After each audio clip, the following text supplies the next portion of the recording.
चतुर्विधा भजन्ते मां जना सुकृतिनोर्जुन आर्तो जिज्ञासुरर्थार्थी ज्ञानी च भरतर्षभ तेषां ज्ञानी नित्ययुक्तः एक भक्तिर्विशिष्यते प्रियो हि ज्ञानिनोत्यर्थम अहं स च मम प्रियः। चालू असणाऱ्या या नाममहोत्सवाचं प्रयोजन स्वानंद सुखनिवासी सद्गुरू श्री जोग महाराजांच्या पुण्यतिथीच्या शताब्दीचा आहे।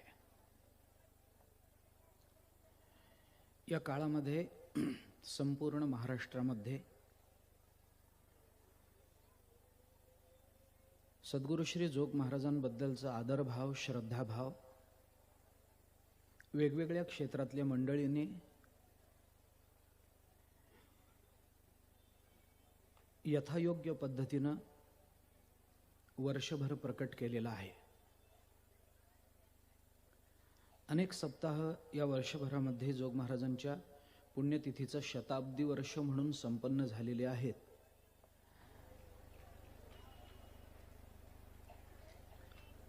त्या सर्व सप्ताहांमध्ये चालू असणारा हा उत्सव हा प्रमुख उत्सव आहे। या निमित्तानं जे काही कार्यक्रम संपन्न होणार आहेत आणि सुरू झालेले आहेत त्याच्यामध्ये ग्रंथराज ज्ञानेश्वरीचं पारायण, गाथाभजन, सकाळचं कीर्तन,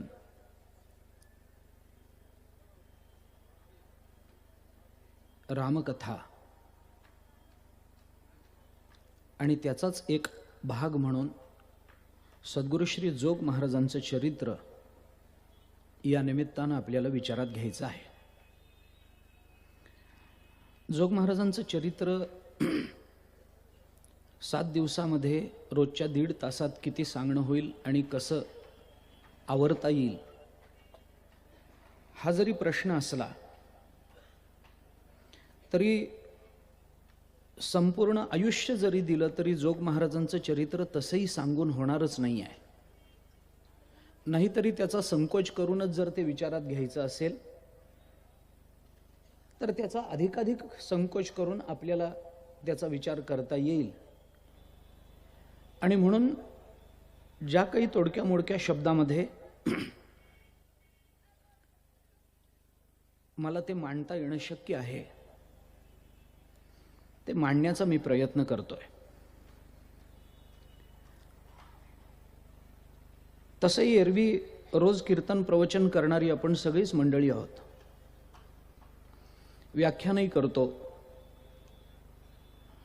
एरवी बोलताना, एखादं व्याख्यान देताना, प्रवचन कीर्तन करताना बऱ्याच वेळेला आपला शब्दसंग्रह, आपलं शब्द पांडित्य हे पुन्हा पुन्हा प्रकट केलं जातं।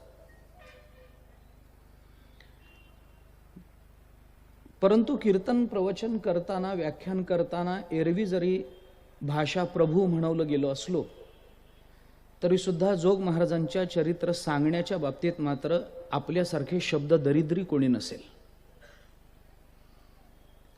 जिथं सगळ्या शब्दांची सांगता होते तिथून जोग महाराजांचं चरित्र सुरू होतं।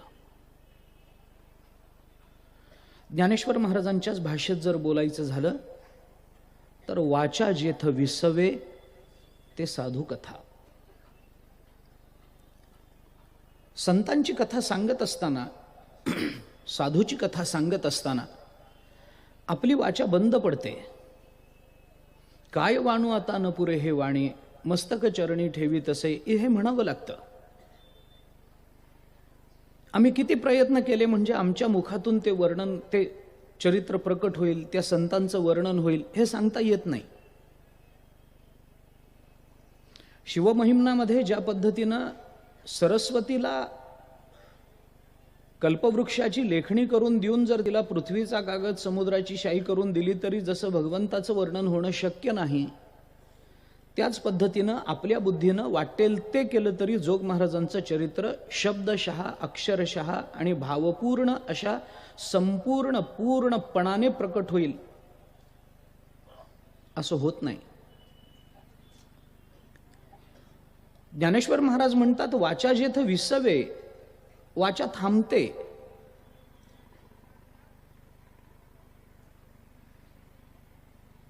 काय बोलायचं, कसं बोलायचं हा प्रश्न असतो.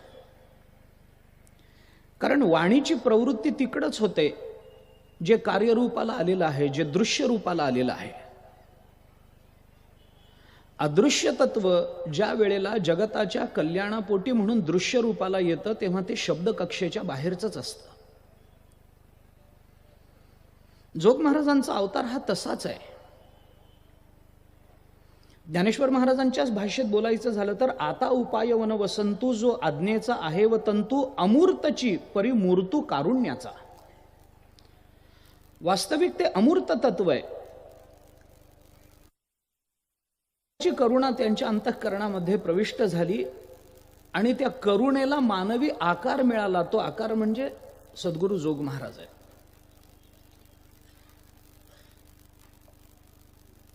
आमची वाचा थांबते.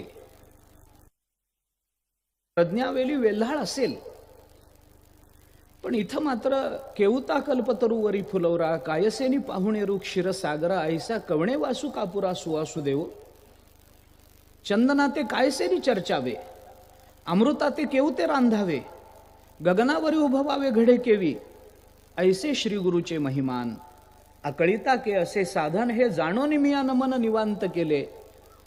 एरवी बुद्धी आम्हाला मदत करत असेल तरी प्रज्ञेचे नि आथिलेपणे श्री गुरु सामर्थ्य रूप करू म्हणे तरी मोतियासी भिंग देणे तैसे होईल. का 15.5 या रजतवणी तैसी स्तुतीची बोलणी उगियाची माथा ठेवीजे चरणी हेची भले.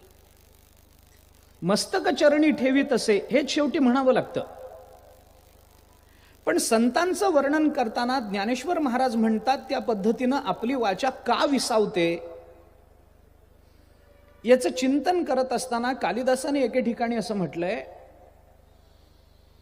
महिमानम यद उत्कीर्त्य तव संह्रियते वचः श्रमेण तद शक्त्यावा न गुणानाम इयत्तया.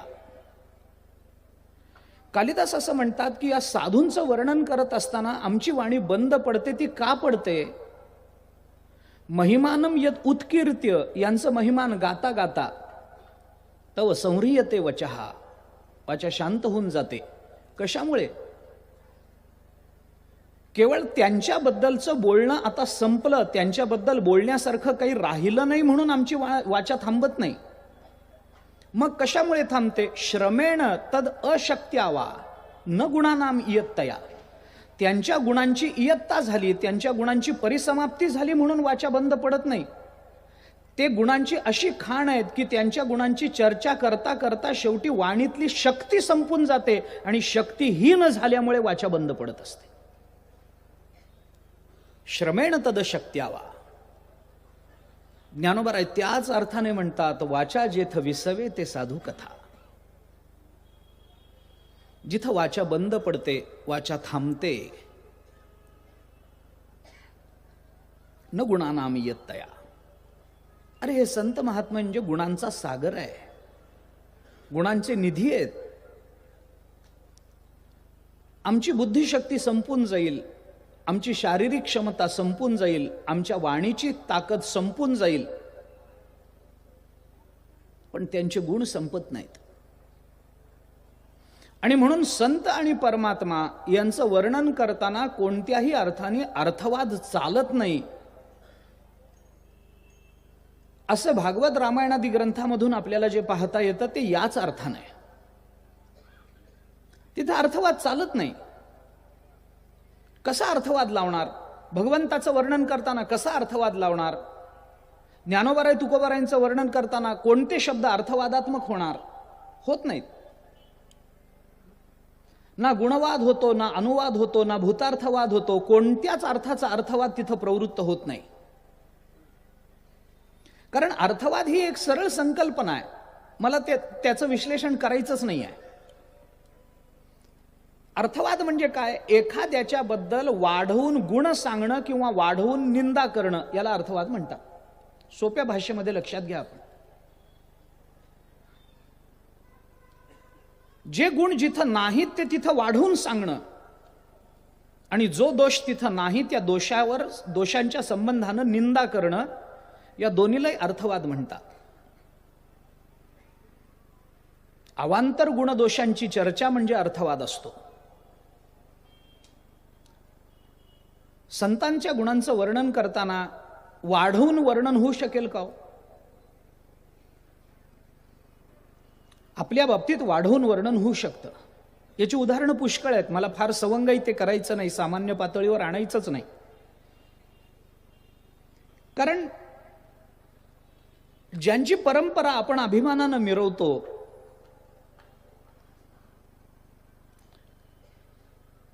ज्यांचं नाव आमच्या मागे उभं आहे आणि त्या नावाचा आणि त्या उभा असण्याचा आम्हाला यथार्थ अभिमान आहे, ते आमच्या परंपरेचे मुख्य नायक, ते आपल्या परंपरेचे प्रमुख, त्यांचं चरित्र आम्हाला बघायचं असेल तर ते त्या गांभीर्यानंच बघितलं पाहिजे. फार सवंग करणार नाही मी त्याला. आपल्यापैकी एखाद्याचं वर्णन करायचं असेल तर त्याला अनेक उपाध्या लावल्या जातात. त्याच्याजवळ नसलेला गुणही त्याला चिकटवला जातो. त्यामुळे तो अर्थवाद होऊ शकतो. उलट पक्षी तो गुण त्याच्याजवळ नसतोच तरी तो त्याच्यावर लादला जातो. विरोधे गुणवादस्यात अनुवादो अवधारिते भूतार्थवादस्तद्धानात अर्थवादस्त्रिधामतः. वेदांताने आपल्याला चिंतन सांगितलं. अर्थवाद 3 प्रकारचा आहे. एक गुणवाद आहे, एक अनुवाद आहे, एक भूतार्थवाद आहे. वस्तूंमधला विरोध बघूनही तो आरोप केला जातो, याला गुणवाद म्हणतात. विरोधे गुणवादस्यात. मीमांसेने त्याला उदाहरण दिली आहेत. आदित्यो वैयूपहा हे मीमांसेनं त्याच्याकरता दिलेलं उदाहरण आहे गुणवादाकरता. यज्ञामध्ये लाकडाचा एक खांब उभा केला जातो आणि त्याला सूर्य म्हटलं जातं, आदित्य म्हटलं जातं. वास्तविक लाकूड आणि सूर्य यांच्यामध्ये काहीच समान नाही आहे. सूर्य प्रकाश देतो, लाकूड काही प्रकाश देत नाही. सूर्यावर जगाचे व्यवहार चालतात, लाकडावर काही जगाचे व्यवहार चालत नाहीत. सूर्य देवता आहे, लाकूड म्हणजे काय, लाकडाच्या अंतर्गत देवता वेगळी, लाकूड म्हणजे देवता नाही. दोघांमध्ये विरोधच आहे. पण विरोध असून सुद्धा त्या लाकडाला सूर्य म्हणणं हा झाला गुणवाद. बहुतेक वेळेला हा गुणवादच आपल्या वाट्याला येतो. नसलेला गुण त्याच्यावर लादला जातो, चिकटवला जातो. मनुष्य दान करत नाही पण फार मोठा दाता आहे म्हणतात त्याला.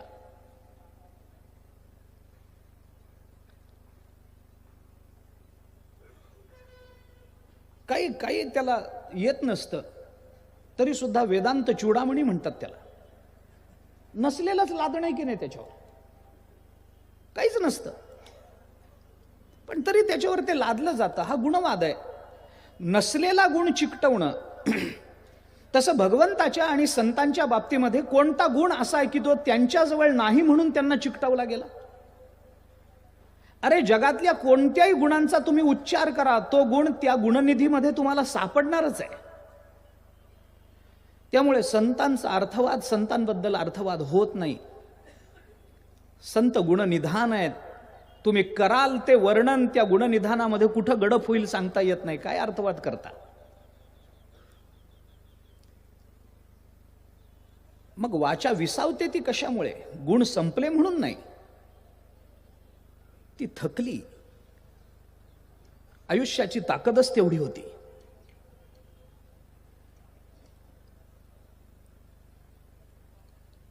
आपल्याला जोग महाराजांचं चरित्र बघायचंय. हे चरित्र बघणं आपल्या बुद्धीच्या आणि शारीरिक सामर्थ्याच्या बाहेरचं आहे. हे जरी खरं असलं तरी एकच वाक्य मी फक्त बोलून जाईल. प्रयत्न न करता जमलं नाही म्हणून सोडून देण्यापेक्षा प्रयत्न करून जमलं नाही हे म्हणण्याचा आनंद जास्त असतो. प्रयत्न न करता नाही हो, जमत नाही मला, द्या सोडून. इकडे ना पुढे असं कर.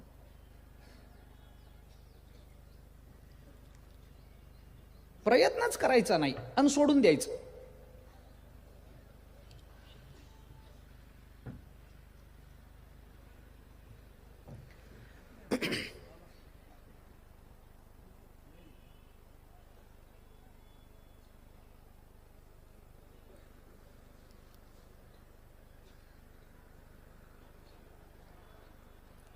भर्तृहरींनी या संबंधामध्ये चांगलं वर्णन केलं.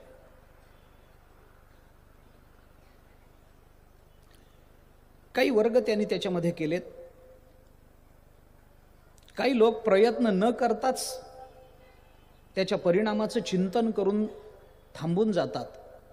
ते लोक नीच वर्गामध्ये येतात.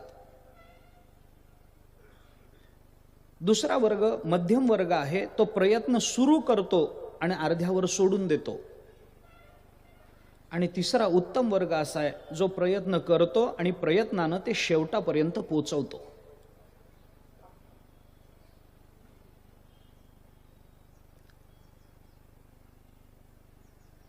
प्रारभ्यते न खलु विघ्न भयेन नीचैः प्रारभ्य विघ्न विहिता विरमन्ति मध्याः विघ्नैः पुनः पुनरपि प्रतिहन्यमाना प्रारब्धम उत्तम जनाम न परित्यजन्ति. विस्तार करण्याचं कारण नाही.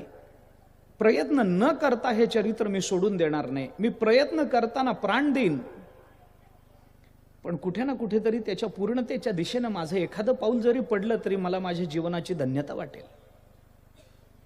मान्य आहे की आपण आयुष्यभर प्रयत्न केले तरी जोग महाराजांचं चरित्र सांगून होणार नाही. पण सांगून होणार नाही म्हणून प्रयत्नच करायचे नाहीत का?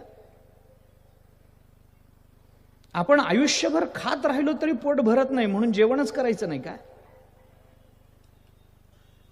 जे खात राहिलो म्हणजे अन्नाचा विचार सांगतोय. पोट भरत नाही म्हणून जेवण बंद करायचं का? रोज सकाळी उठले की भूक लागतेच आहे, मग आता रोजच लागते, मग जाऊ दे नकोच असं म्हणून आपण अन्नाचा त्याग करतो का? आम्हाला विचार करायचा तो त्या दृष्टीने विचार करायचा. हे चरित्र आपल्याला सांगायचंय म्हणजे या चरित्राचा थोडासा विचार करणं आधी आवश्यक आहे.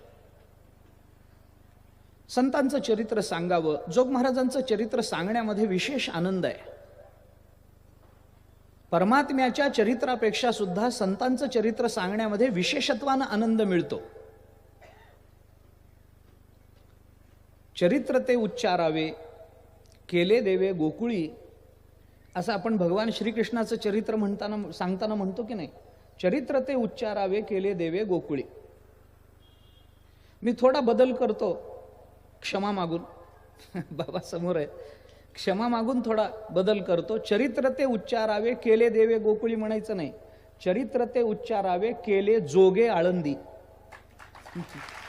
असं म्हणायचं. जोग महाराजांनी आळंदीमध्ये जे चरित्र केलं ते चरित्र उच्चारावं. ते चरित्राचा उच्चार मला करायचा. काय आहे हे चरित्र? चरित्र शब्दामध्ये चर हा धातू आहे. या चर धातूचे अर्थ करताना गमने, अदने, आचारे या अर्थाने चर हा धातू पुढे चालतो. त्याच्यापासून आपल्याला काही अर्थाचं निर्वचन करता येतं. विस्तार करणार नाही. गत्यर्थ धातू आहे हा. चर हा धातू गत्यर्थ आहे. गमने जो आपल्याला घेऊन जातो, जाणे या अर्थाने गमने. ज्याचं आपल्याला सेवन करता येतं, ज्याचा आपल्याला आचार करता येतो त्याला चरित्र म्हणतात. जे आपल्याला आपल्या जीवनाच्या आत्यंतिक कल्याणाकडे घेऊन जातं त्याला चरित्र म्हणा. ज्याच्याने आपलं जीवन परिपूर्ण होतं, अंतःकरणामध्ये कोणताही विकल्प आणि कोणतीही आशा शिल्लक राहत नाही त्याला चरित्र म्हणा. जे आचारवान आहेत, जो आचार आहे त्या आचाराला चरित्र म्हणा. चरित्र शब्दाचं भाववाचक चारित्र्य होईल आणि चारित्र्य शब्द आपण त्याच अर्थाने वापरतो ना. माणसाचं चारित्र्य फार चांगलं आहे म्हणजे काय? त्याचा आचार जास्त चांगला आहे, त्याचा विचार चांगला आहे, आचारा विचारामध्ये समन्वय आहे. मनस्येकम वचस्येकम कर्मण्येकम महात्मनाम. मनसी अन्यद वचसी अन्यद कर्मणी अन्यद दुरात्मनाम. महात्मा आणि दुरात्मा कोण याचा विचार सांगताना सांगितलं गेलं, ज्याच्या मनात जे असतं तेच वाणीतून प्रकट होतं आणि जे वाणीतून प्रकट होतं तेच आचारात प्रकट होतं, त्याला महात्मा म्हणतात. मनसी अन्यद वचसी अन्यद कर्मणी अन्यद दुरात्मनाम. मनात एक असतं, वाचेत दुसरंच येतं, करताना चौथंच करतो, तो दुरात्मा असतो. आचारे चर धातूचा अर्थ करताना उपनिषदामध्ये सुद्धा चरित्र हा शब्द ऋषींच्या संबंधानं चारित्र्य याच अर्थाने वापरला गेला. जे आम्हाला पूर्णतेकडे घेऊन जातं ते चरित्र, जे आम्हाला तृप्त करतं ते चरित्र. चरित्र शब्दाचं हे निर्वचन बघून जर आपण विचार केला तर हे काय आहे चरित्र? भागवताच्या दशमस्कंधाच्या पहिल्या श्लोकामध्ये काय वर्णन आलं? नवमस्कंधामध्ये चंद्र आणि सूर्य वंशातल्या सगळ्या राजांच्या कथा येऊन गेल्या. नवमस्कंध हा ईशानू कथा या नावाने प्रसिद्ध आहे. ते लक्षण ईशानू कथा हे लक्षण आहे नवमस्कंधाचं. हा नवमस्कंध सांगून झाल्यानंतर परीक्षित राजा भगवान शुकाचार्यांना असं म्हणतो, कथितो वंश विस्तारो भवता सोम सूर्ययोः. तुम्ही मला सोम आणि सूर्य म्हणजे चंद्र आणि सूर्याच्या वंशाचं चरित्र विस्ताराने सांगितलं, मी ते ऐकलं, मला बरं वाटलं. काय काय दिसलं त्या चरित्रांमध्ये? परीक्षित राजा तिथं बोलताना हा शब्द वापरतो म्हणून मी तिकडे गेलोय आता. कथितो वंश विस्तारो भवता सोमसूर्ययोः. मला ऐकलं, बरं वाटलं. राज्ञांचं हे सगळे जे राजे आहेत, ज्या राजांची चरित्र तुम्ही मला सांगितलीत ती कशी होती? ती सगळी चरित्र कशी होती? राज्ञांच उभय वंशानाम चरितम परमाद्भुतम. चरितम परमाद्भुतम इकडं मला यायचंय. आणि म्हणून चरित्राचा विचार करताना मी थोडासा विचार या श्लोकाच्या अनुषंगाने असा करतो. परीक्षित राजाच्या प्रश्नातून आपल्याला चरित्राची व्याख्या करता येते का, हा विचार आहे थोडासा. काय सांगितलंय, विचारलंय परीक्षित राजाने, तुम्ही मला चरित्र सांगितलं, अद्भुत चरित्र सांगितलं, ते कुठून आलं? चंद्र आणि सूर्य वंशात जन्माला आलेल्या राजांचं ते चरित्र आहे. म्हणजे चरित्र कुठं निर्माण होतं? ज्याला वंश चांगला पाहिजे तर ते चरित्र निर्माण होतं. एक. दुसरा थोडासा विचार करा, नुसतं मोठ्यांच्या कुळामध्ये येऊन चालत नाही, त्याला परमाद्भुतम असं एक विशेषण दिलंय परीक्षित राजाने.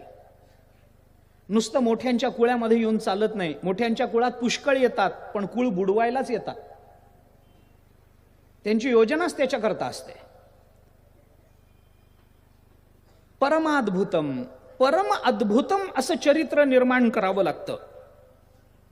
मोठ्यांच्या वंशात येणं आणि अद्भुत जीवन जगणं याला चरित्र म्हणा. कारण आपल्याकडे आत्ता जे मराठी कोश आहेत की नाही, या सगळ्या मराठी कोशांमध्ये चरित्राचा विचार करताना हेच म्हटलंय. चरित्र म्हणजे काय? चरित्र म्हणजे दुसरं, ज्याला इंग्रजीमध्ये बायोग्राफी म्हणतात पहा. इंग्रजीमध्ये त्याला बायोग्राफी असा शब्द आहे. आणि बायोग्राफी बायो या शब्दाचा अर्थ काय होतो?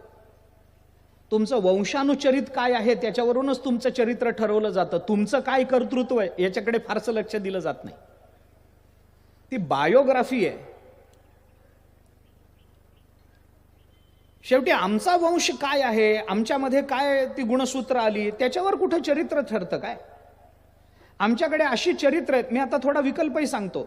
आपल्या संस्कृतीमध्ये अशी काही चरित्र आहेत की ती मंडळी चांगल्या कुळात जन्माला आली नाहीत पण तरी त्यांचं चरित्र आहे. प्रल्हाद काय चांगल्या कुळात जन्माला आले काय? असुर कुळात जन्माला आले ना, पण चरित्र आहे की नाही? आहे. अशी कित्येक आहेत. आणि चांगल्या कुळात जन्माला येऊन सुद्धा पुढं काही चांगलं काम न करणारे असेही आहेत आपल्याकडे. प्रल्हादाचंच ते सगळं चरित्र बघा. एक चांगला एक वाईट, एक चांगला एक वाईट, असंच सगळं चरित्र आहे. हिरण्यकश्यपू वाईट, प्रल्हाद चांगले. प्रल्हादाच्या पोटी आले ते काय पुढे चांगलं आहे काय? नाही. त्याच्या पुढे पुन्हा चांगलं आहे, त्याच्या पुढे पुन्हा वाईट आहे. आपल्याकडे ज्या अर्थाने चरित्र शब्दाचा विचार केला जातो त्याच्यामध्ये चरित्र म्हणजे इतिहास, एखाद्या कुळाचा इतिहास असा सामान्यत्वाने अर्थ केला जातो. पण परीक्षित राजा जे बोलतो त्यावरून जर विचार केला तर हे लक्षात येतं की चरित्र असं कुणाचंही होत नाही. विचार करा, कुठंतरी जन्माला आला, काहीतरी जगला, कसा तरी मेला. काय चरित्र याचं? काय चरित्र? कुठंतरी जन्माला आला, आई बाप होते म्हणून जन्माला आला, काहीतरी जगला, कुठं काही हमाली केली असेल, कुठं काही केलं असेल, काही केलं असेल, त्यानंतर कसा तरी मेला, कुठेतरी रस्त्यावर पडला आणि मेला. काय चरित्र सांगणार तुम्ही त्याचं? म्हणून चरितम परमाद्भुतम, अद्भुतता काहीतरी असली पाहिजे तर ते चरित्र होतं. अद्भुतता म्हणजे प्रत्येक वेळेला चमत्कार असावेत, भिंत चाललीच पाहिजे, रेडा बोललाच पाहिजे, मेलेला उठलाच पाहिजे, गरज नाहीये. अशा चमत्कारांच्या बाबतीत तर जोग महाराजांना प्रचंड तिटकारा होता. चरित्र करणाऱ्या कोणत्याही बुवाबाजीला जोग महाराजांचं कधीही समर्थन नव्हतं, कधीच नाही.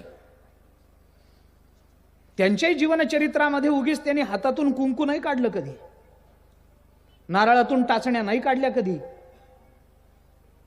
वाटेल ते करता येणं शक्य होतं, सामर्थ्य होतं, पण असल्या बुवाबाजीलाच थारा नाही दिला. चमत्कृतिक जोग महाराजांचा सगळ्यात मोठा चमत्कार म्हणजे 100 वर्ष विनामूल्य चालू असणारी शाळा, जी वारकरी शिक्षण संस्था या नामाने चालू आहे. अजून काय मोठं चमत्कार, अजून किती मोठा चमत्कार पाहिजे? सलग 100 वर्ष एखादी संस्था टिकून राहते, कुणाकडे याचना न करता, पदर न पसरता, अत्यंत आपुलकीनं विद्यार्थी येतात आणि तिथून बाहेर पडल्यानंतरही त्याच आपुलकीवर संस्थेवर प्रेम करत राहतात मरेपर्यंत. असा चमत्कार जगाच्या पाठीवर दाखवा, दुसरा कुठे येतो? कुठंच नाही. आम्ही ज्या शाळेमध्ये शिकलो तिथून बाहेर पडल्यानंतर शाळेचं तोंड बघत नाही पुरा. ते शिक्षक पुन्हा दिसले तर रस्त्यात नमस्कार करायला आम्ही कधी वाकत नाही. पण आम्ही किती मोठे महाराज होऊ देत, जोग महाराजांच्या सप्ताहामध्ये टाळ घेऊन उभं राहण्यातच धन्यता वाटत असेल तर याच्यापेक्षा मोठा चमत्कार. निरपेक्ष जीवन जगायला जोग महाराजांनी जर शिकवलं असेल तर हा जगतातला सर्वश्रेष्ठ चमत्कार मानला पाहिजे. तो विषय पुढे येईल. पण चरित्राचा विचार करताना अशा पद्धतीचं चरित्र सांगितलं जातं. त्या चरित्राचा विचार आचरण करणं, वागणं याच अर्थानं आपल्याला विचारात घ्यावा लागेल. जीवनभर केलेलं जे आचरण असतं त्याच नंतर चारित्र्य होत असतं. चरित्र म्हणजे वेगळं काही नाहीये. आपल्या चांगल्या आचरणाची इतिहासाने घेतलेली दखल म्हणजे चरित्र असतं. इतिहासामध्ये केवळ भूतकाळ सामावलेला नाहीये. इतिहास म्हणजे भूतकाळ नव्हे, म्हणजे इतिहास नाही. भूतकाळात अनेक घटना येतात, होऊन जातात, पण त्या इतिहासात जमा होत नाहीत. मग इतिहास कशाला म्हणतात? भूतकाळातली घटना कुणीतरी सांगावी लागते तर त्याला इतिहास म्हटलं जातं. त्याला मध्ये कुणीतरी सांगणारा लागतो, मध्ये कुणीतरी बोलणारा लागतो, मांडणारा लागतो, ज्याला शुद्ध मराठीमध्ये इंटरप्रिटर असं म्हणतात.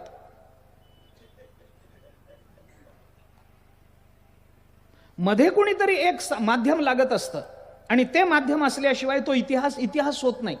इतिहासामध्ये अनेक घटना घडून गेल्या पण आपल्याला कोणी सांगितल्याच नाही तर त्याला इतिहास कसं म्हणणार आपण? सांगणारा पाहिजे. चरित्र म्हणजे आपण केलेल्या विशुद्ध आचरणाची इतिहासाने घेतलेली नोंद म्हणजे चरित्र. ज्ञानोबारायांचं चरित्र, तुकोबारायांचं चरित्र, सगळ्याच संतांची चरित्र आपण पाहतो, ऐकतो.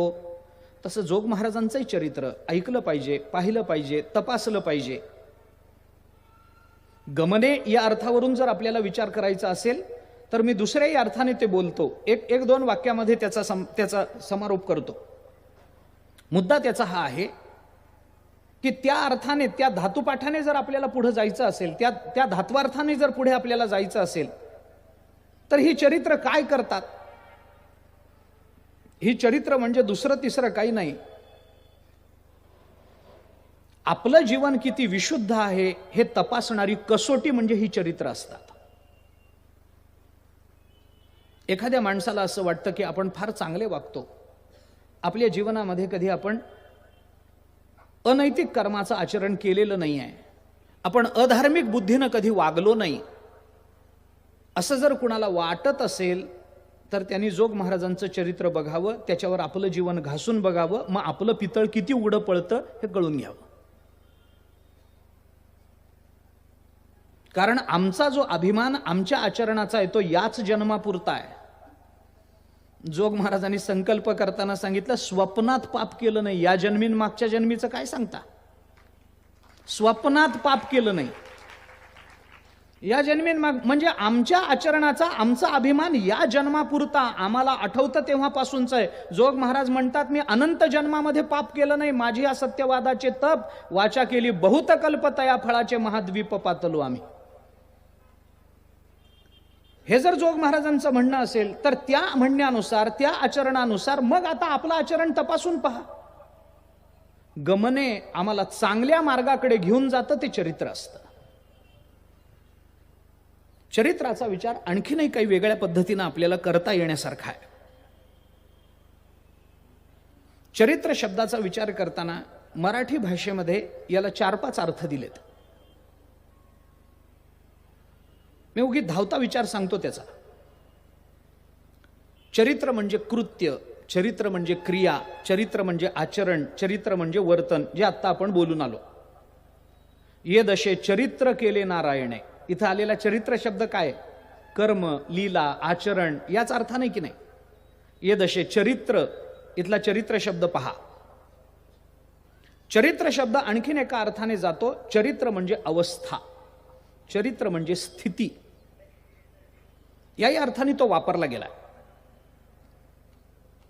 जाणोनी चरित्र जवळीच होता, तुकाराम महाराज काय म्हणतात, जाणोनी चरित्र जवळीच होता, आली अनंता कृपा. मग कुठं होता, अरे हे काय माझ्या जवळच होता आणि त्यांनी माझ्यावर कृपा केली, हेच माझं चरित्र आहे. त्याची कृपा म्हणजे जर माझं चरित्र असेल तर त्या कृपेनं प्राप्त होणारी अवस्था याला चरित्र म्हटलंय. चरित्र हा शब्द अवस्था या अर्थाने वापरला गेला आपल्या संत वाङ्मयामध्ये. काय चरित्र आहे हो माणसाचं, हे काय अवस्था आहे. घरा येओ पास वर्ग का वरी पडो वाघ परी आत्मबुद्धीसी भंग कदा नोय, चरित्र झालंय, हे चरित्र झालं. आत्मबुद्धीचा भंग नाही, अनुकूलता येऊ दे, पराकोटीची अनुकूलता येऊ दे अथवा पराकोटीची प्रतिकूलता येऊ दे, अनुकूलतेनं उन्मत्त न होणं आणि प्रतिकूलतेनं निराश न होणं ही अवस्था म्हणजे ते त्याचं चरित्र. तशी अवस्था आली पाहिजे. शोककाले शुचो मात्वम हर्षकाले च मार्ष अतीत अनागतम हित्वा प्रत्युत्पन्नेन वर्तय. महाभारताने चिंतन सांगितलं, हे चरित्राचंच लक्षण आहे. अनुकूलता प्रतिकूलता सोडून दे, सध्याची चित्ताची अवस्था काय बघ, बुद्धीची अवस्था काय बघ, ही अवस्था सांगत राहणं म्हणजे चरित्र आहे. आम्हाला जोग महाराजांचं चरित्र आपल्याला पाहायचंय. काय सांगायचंय, जोग महाराजांच्या जीवनात प्रतिकूलता आली तरी ज्ञानेश्वरीची कास सुटली नाही, चरित्र, कारण ती अवस्था आहे. अत्यंत अनुकूलता आहे. जोग महाराज काही गरीब घरामध्ये जन्माला आले नाहीत, श्रीमंत घराण्यामध्ये जन्माला आले. श्रीमंत घराण्यामध्ये जन्माला आले म्हणून काही त्यांनी गाड्या उडवल्या नाहीत, पैसे वाटेल तेवढे खर्च केले नाहीत, तरीही ज्ञानेश्वरीची कास सुटली नाही, अवस्था आहे, हे चरित्र. चरित्र शब्दाचा विचार करताना अजून एका अर्थाने आपल्याला विचार करता येतो. चरित्र म्हणजे पराक्रम, चरित्रम परमाद्भुतम असं जे भागवत बोलतं की नाही, तिथं पराक्रम, अद्भुतता या अर्थाने चरित्र येतो. पुष्कळ वर्णन आहेत. चरित्र म्हणजे एखाद्या विशिष्ट महत्वाच्या व्यक्तीचा आयुष्यक्रम जिथं सांगितला जातो त्यालाही चरित्र म्हणतात मराठीत. कुठे जन्मले, आता आपल्याला बघायचं ते असंच आहे की नाही, जोग महाराजांचा अवतार कुठे झाला, कुणाच्या पोटी झाला, कोण भावंड त्यांना मिळाली, त्यांचे काका कोण, घराची परिस्थिती काय होती, कुठे राहत होते, कोणत्या गावी जन्म झाला, कोणत्या तिथीला झाला, त्याच्यानंतर मग ते शिकले किती, मग त्यांनी तालीम कशी केली, मग ते अमुक अमुक तालमीचे वस्ताद कसे झाले, मग ते पुढे कसे गेले, परमार्थाचं वळण कुठून लागलं, ज्ञानेश्वरीचा अभ्यास कसा केला, ज्ञानेश्वरी अनुभवामृताकडे बघण्याची दृष्टी काय प्राप्त झाली, सद्गुरू कुणाला केलं, सद्गुरू मला भेटावा असं कधी वाटलं, कोणत्या प्रसंगात असं वाटलं की माझ्यावर सद्गुरूंची कृपा झाली पाहिजे. मग हळूहळू पुढं पुढं जाताना मग ते ज्ञानेश्वरीचा अभ्यास कसा वाढत गेला, ज्ञानेश्वरी आचरणातून कशी सिद्ध व्हायला लागली, मग त्यांना शिष्य कोण भेटले, त्यांच्या माध्यमातून ज्ञानेश्वरीचा विस्तार पुढे महाराष्ट्रामध्ये कसा केला गेला आणि अंततोगत्वा ते परब्रह्म स्वरूपामध्ये लीन कसे झाले. एक आयुष्य क्रम आहे की नाही हा. या क्रमाला चरित्र म्हणायची पद्धत आहे आपल्याकडे. चरित्र शब्दाचे भिन्न भिन्न अर्थ मी फक्त आपल्या समोर ठेवतोय आता. याला चरित्र म्हणतात. म्हणजे चर धातू आणि त्या धातूने होणारे भिन्न भिन्न अर्थ छटा त्याच्या, हे जर लक्षात घेतले तर अनेक अर्थ आपल्याला करता येतात. आता ते सगळेच सांगावेत किंवा सगळ्याचाच विस्तार करावा असं नाही. मला आज फक्त थोडीशी प्रस्तावना करायची, तेवढी करतो.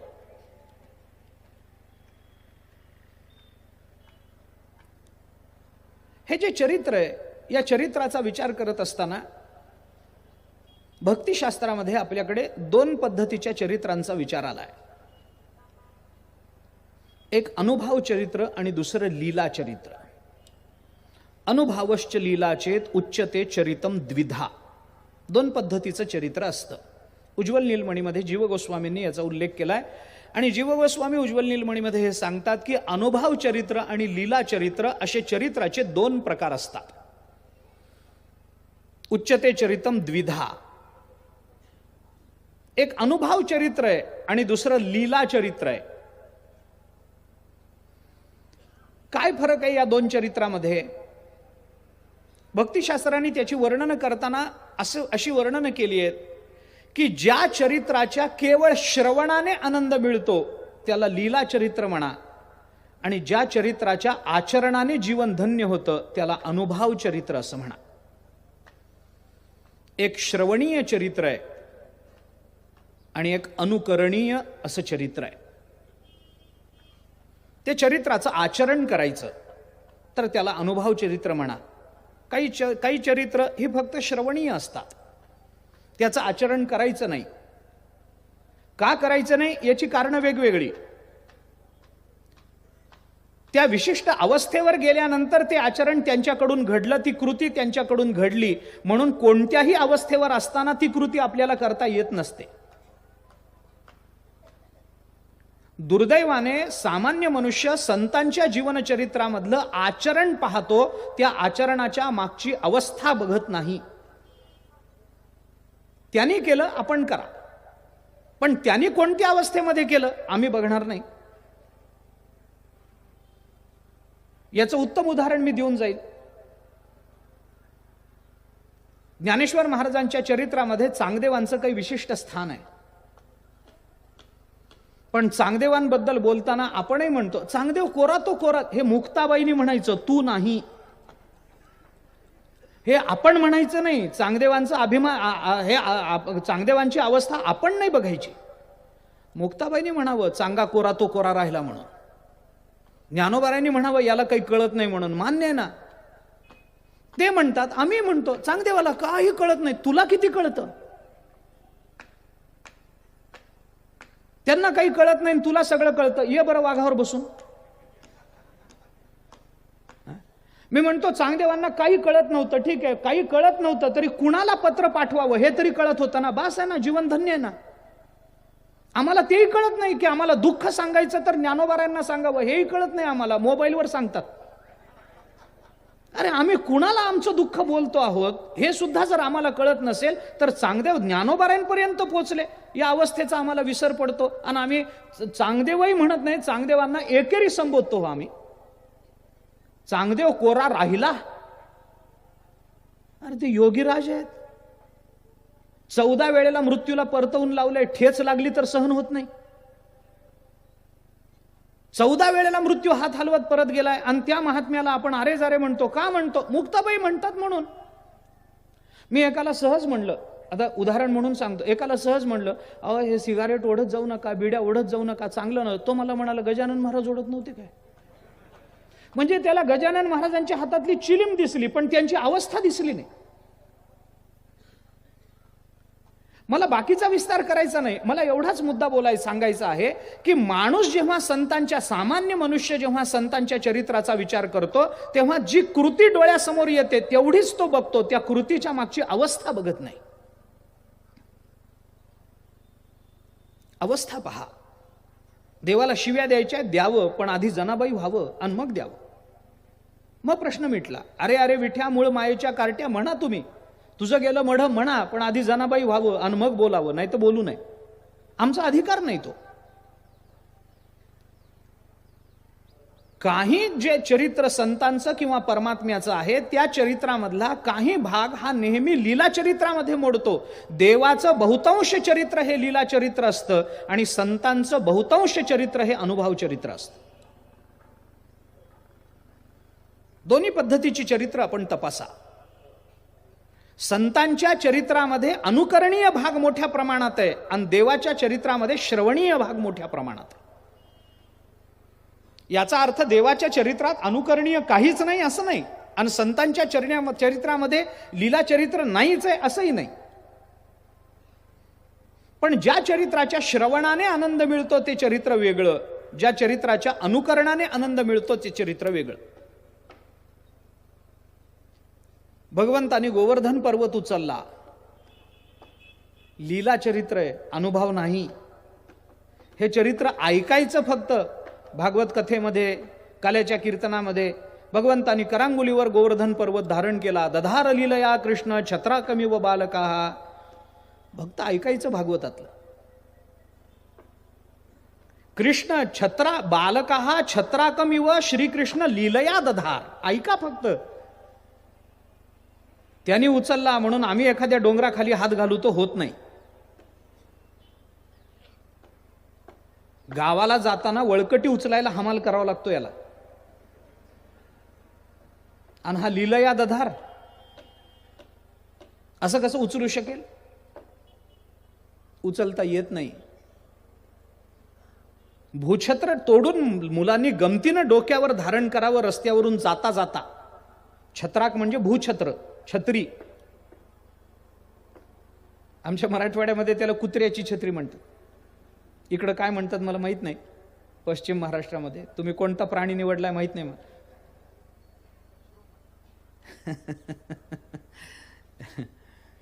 ते खातात पण म्हणे. कुत्र्याच्या, लहान मुलं रस्त्यावरून जाताना उगी कुत्र्याचं छत्र दिसलं पटकन मोडतो, माझी छत्री माझी छत्री. हे जेवढ्या सहजतेनं करतो तेवढ्या सहजतेनं भगवंतानी गोवर्धन पर्वत आपल्या डोक्यावर धारण केला.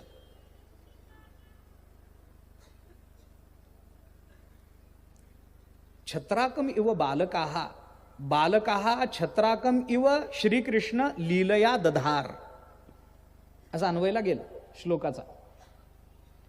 हे लीला चरित्र आहे, याचं अनुकरण नाही करायचं. भगवंतानी 16,108 केल्या. कोणतं चरित्र? लीला का अनुभव? लीला हे ऐकायचं, असं वागायचं नाही, असं होत नाही. भगवंतानी लोण्याची चोरी केली, लीला चरित्र. भगवंतानी गोपिकांना त्रास दिला, लीला चरित्र.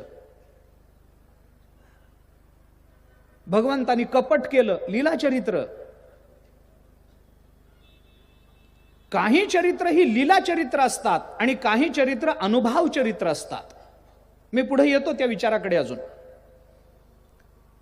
तसंच संतांची बहुतांश चरित्र ही अनुभव. याचा अर्थ संतांच्या चरित्रामध्ये लीला चरित्र नाही आहे असं नाही आहे. भिंत चालवणं काय आहे? लीला चरित्रच आहे. रेड्याच्या मुखातून वेद प्रकट करणं म्हणजे काय? लीला चरित्रच आहे. सच्चिदानंद बाबाला उठ म्हणल्याबरोबर सच्चिदानंद बाबा उठून बसणं काय? लीला चरित्रच आहे.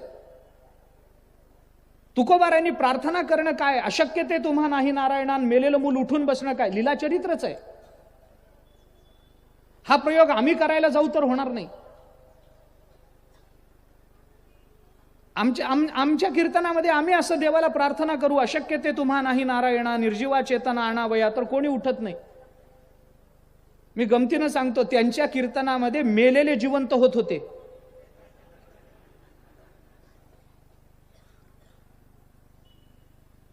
अभंग बुडवल्यानंतर तुकोबारायांची प्रतिक्रिया किती विवेकी होती बघा ना आपण. अंगावर धावून नाही गेले तुकोबाराय कोणाच्या. आत्मकल्याणाचे अनुभव शब्दाच्या रूपानं प्रकट झालेत आणि कुठल्या तरी एका सांप्रदायिक अभिनिवेशापोटी आणि विशेष ज्ञानाच्या अभिनिवेशापोटी कुणीतरी त्या सगळ्या अनुभवाची जंत्री पाण्यामध्ये बुडवून टाकतो. पुन्हा तेवढंच मिर्झा राजे जयसिंगांबरोबरच्या तहामध्ये जवळजवळ राज्य परत करून टाकावं लागलं होतं, पण पुन्हा सगळं प्रयत्नाने रडत नाही ना बसले. कुठून आली प्रेरणा? रामेश्वर भट्टाला विरोध करताना किंवा रामेश्वर भट्टांनी अभंग बुडवलेले असताना तुकोबारायांची जी सावध आणि विवेकी प्रतिक्रिया आहे तीच छत्रपती शिवाजी महाराजांची सावध आणि विवेकी प्रतिक्रिया आहे. माझी असत्यवादाचे तप वाचा केली बहुत कल्प. कितीतरी जोग महाराजांच्या मुखातून असत्य कधी बाहेर पडलं नाही. माझे असत्यवादाचे तप या ज्ञानोबारायांच्या चरित्राचा अनुभव जोग महाराजांच्या जीवनचरित्रात दिसला की नाही? दिसला. संतांचं बहुतांश चरित्र हे अनुभव चरित्र आहे. देवाचं बहुतांश चरित्र हे लीला चरित्र आहे. परंतु एवढ्यावर चरित्राचा विचार जरी थांबला असला उज्ज्वल नीलमणीमध्ये, तरी सुद्धा नंतर आपल्याला अजून याचा थोडासा चांगला विचार विस्तारानं करता येणं शक्य आहे, व्यापकत्वानं करता येणं शक्य आहे. तोही मी आपल्या समोर ठेवतो. मी फक्त प्रस्तावना करतो. चरित्र या संबंधानं प्रस्तावना थोडी आज करतो.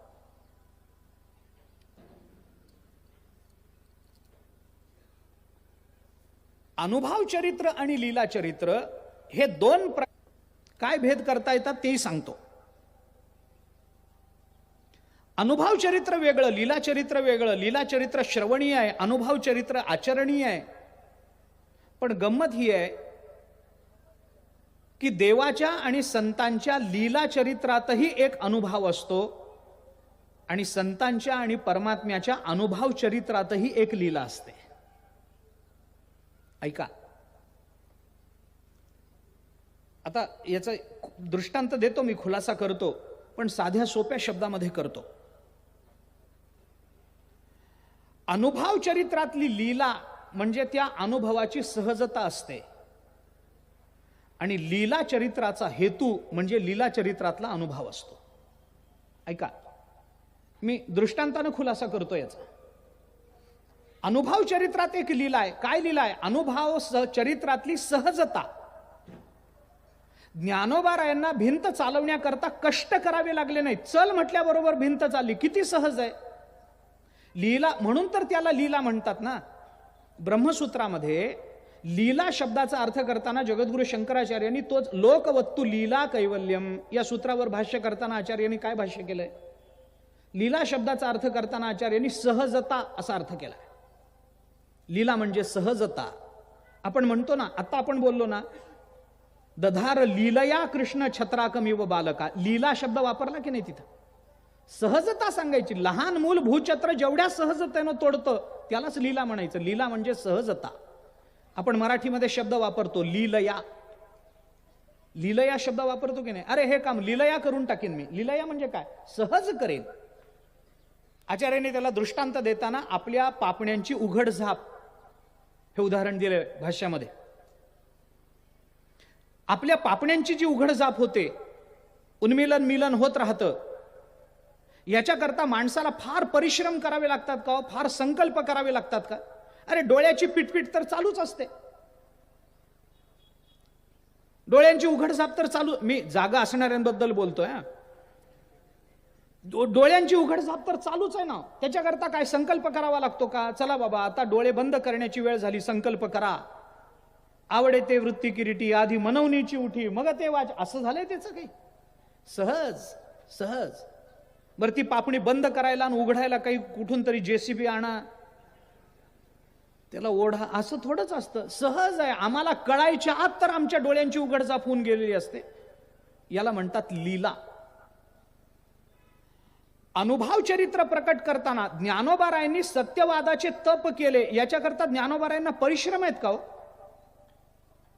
आपल्या मुखातून सत्य बाहेर पडावं याच्याकरता ज्ञानोबारायांना परिश्रम करावे लागले काय? नाही.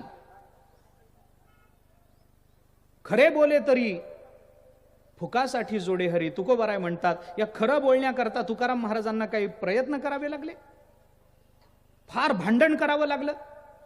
अंतःकरणाचं जगाचं भांडण चालू होतं.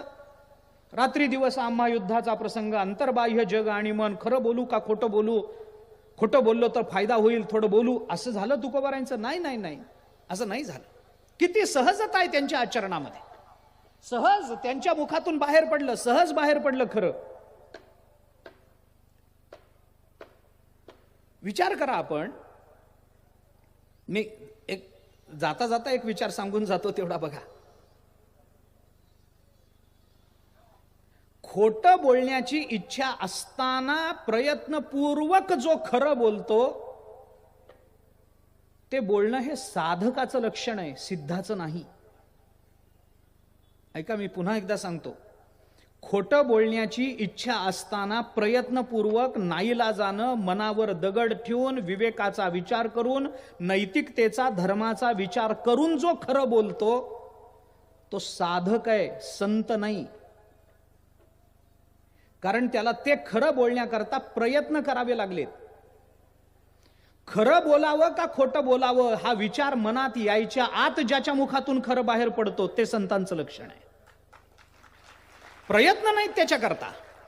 नाही नाही, आता खरं बोललं पाहिजे, आता नाही तर जग मला काय म्हणेल, नाही नाही मी संकल्प केलाय 31 डिसेंबरला उद्यापासून खरं बोलायचं, आता मला खरं बोललं पाहिजे, नाही नाही नाही बोललंच पाहिजे. मन म्हणतच असतं आयुष्यभर खोटं बोलत असा आलास, काय बिघडलं, अजून एकदा बोल. नाही नाही 31 डिसेंबरला प्रतिज्ञा केली, उद्या पुन्हा कर. प्रतिज्ञाला काय, 31 डिसेंबरची प्रतिज्ञा तशी 1 जानेवारी पर्यंत टिकत नसतेच.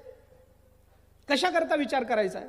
बोल बोल, खोटं बोल, नाही नाही खरंच बोलणार, साधकाचं लक्षण आहे. ज्ञानोबारायांना सत्य बोलण्याकरता खटाटोप करावा लागणार नाही. त्यांना सत्य असत्याचा विचार करून विवेकानं सत्यावर अधिष्ठित व्हावं लागलं नाही. मी तर अनेक वेळेला हे बोलतो आणि ते बोलण्यामध्ये पुन्हा एकदा बोलायला मला कोणताही संकोच नाही. लोक म्हणतात तुकाराम महाराज खरं बोलले, हे खोटंच आहे हो. तुकाराम महाराज खरं बोलले हेच मुळात खोटं आहे. तुकाराम महाराज खरं बोलत नसतात. तुकाराम महाराज जे बोलतात त्याला जग खरं म्हणत असतं, हा मुद्दा आहे. त्यांचं खरं किंवा खोटं हा मुद्दा नाहीये. त्यांचं बोलणं बोलणंच आहे, त्याच्यामध्ये परिश्रम नाहीच आहेत खऱ्या खोट्याचा निवाडा करण्याचे. पण सत्य असत्यासी मन केले गवाही हे मात्र तुमच्या आमच्याकरता महत्वाचं आहे. याचा मात्र विचार केला पाहिजे. मार्ग दाखवून देण्याकरता म्हणून जर त्यांना तसा आचार करावा लागत असेल तर चर शब्दातला गमने या अर्थात, चर हा धातूतला गमने हा अर्थ आम्हाला तिथं सिद्ध करता येतो ना. गत्यर्थ धातू तो वापरता येतो ना आम्हाला. आणि म्हणून अनुभवातली एक लीला असते की त्या लीलेमध्ये सहजता आहे, सहजता आहे. रेडा बोलवताना ज्ञानोबारायांना कष्ट पडले नाहीत, सहज ज्ञानदेव म्हणे बोल रे ऋग्वेद, एवढंच बोल रे ऋग्वेद एवढंच म्हणाले आणि अग्नी मिळे पुरोहितम सुरू झालं. काय कष्ट आहे? काय ते रेड्याला घेऊन आठवडाभर महिनाभर ज्ञानेश्वर महाराज पाठ घेत बसले नव्हते त्याचे. हे बघ असं म्हणायचं असतं, इथं स्वर उदात्त, इथं अनुदात्त आहे, इथं असं कर, इथं मान अशी हलवली पाहिजे, कारण ऋग्वेद आहे ना. ऋग्वेदाचे स्वर मानेवर दाखवले जातात.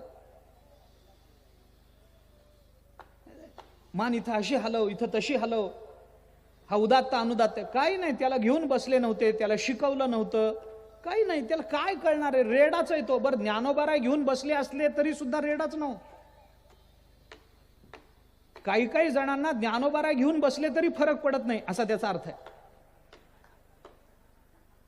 रेडाच आहे, पण ज्ञानोबारायांना कष्ट नाही पडले. बोल रे ऋग्वेद संपलं, विना सायास वेद प्रकट झाला. हे काय आहे? अनुभव चरित्रातली लीला. सत्य बोलण्याकरता ज्ञानोबारायांना कष्ट पडले नाहीत, अनुभव चरित्रातली लीला आहे. ही जशी अनुभव चरित्रातली लीला असते तसं संतांच्या आणि परमात्म्याच्या लीला चरित्रात एक अनुभव असतो. मी दुसरा भाग त्याचा आपल्याला सांगतो. अनुभव चरित्रातली लीला म्हणजे अनुभवातली सहजता आणि लीला चरित्रातला अनुभव म्हणजे लीला चरित्राचा हेतू. हे गणित लक्षात ठेवा. लीला चरित्राचा हेतू म्हणजे लीला चरित्रातला अनुभव असतो. म्हणजे काय, मी त्याची उदाहरण आपल्याला सांगतो. देवाचंही सांगतो, ज्ञानोबारायांचंही सांगतो. दोन्ही उदाहरण आपल्या समोर आहेत. भगवंतानी गोवर्धन पर्वत उचलला, हे लीला चरित्र आहे ना, आहे. हे श्रवणीय चरित्र आहे, असं वागायचं नाही, ठीक आहे. पण भगवंतानी गोवर्धन पर्वत उचलला हे जरी खरं असलं तरी तसं जरी आम्हाला वागता आलं नाही, तशी कृती जरी करता आली नाही, तरी भगवंतानी ज्या हेतूने ती कृती केली तो हेतू तरी आम्हाला आचरणात आणता येतो की नाही. गोवर्धन याग झाला, इंद्र रागावला. आपल्याला भागवतातली कथा माहिती आहे. कथा सांगणं हा हेतू नाही आत्ता माझा. त्यांनी सांवर्तक मेघांना आज्ञा केली, सांवर्तक मेघ गरजले, पडले, सगळं गोकुळ पाण्याखाली जायला लागलं. गोकुळातले सगळे गोपिका गोपाळ भगवंताजवळ आले. देवा, गोकुळ बुडायला लागलं, आम्हाला याच्यातून तुम्ही बाहेर काढा, वाचवा वाचवा. भगवान म्हणाले, चिंता करू नका, आपण ज्याचं पूजन केलं, ज्याचा याग केला तो आपल्याला वाचवेल. म्हणून भगवंतांनी गोवर्धन पर्वत करांगुलीवर धारण केला आणि सगळ्या गोकुळाचं रक्षण केलं.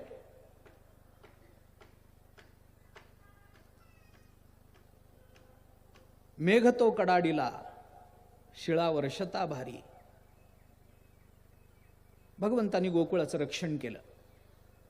आता गोवर्धन पर्वत करांगुलीवर धारण करणं हा जरी लीला चरित्राचा भाग असला तरी याच्यातून भगवंतांनी काय दाखवून दिलं हे पहा ना.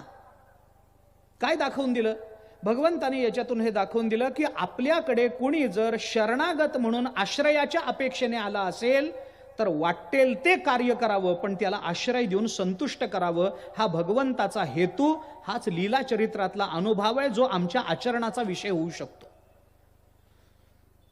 मला आश्रय द्या असं म्हणून आलेल्या प्रत्येक माणसाकरता तुम्हाला घर डोक्यावर धारण करायचं नाही. प्रत्येक वेळेला आम्हाला काही पर्वत डोक्यावर धारण करायचा नाही. आम्हाला आश्रय द्या, बाहेर पाऊस कोसळतोय, आम्ही भिजण्याची शक्यता आहे, असं म्हणून आपल्या आश्रयाला आलेल्यांना दरवाजा उघडून द्यावा.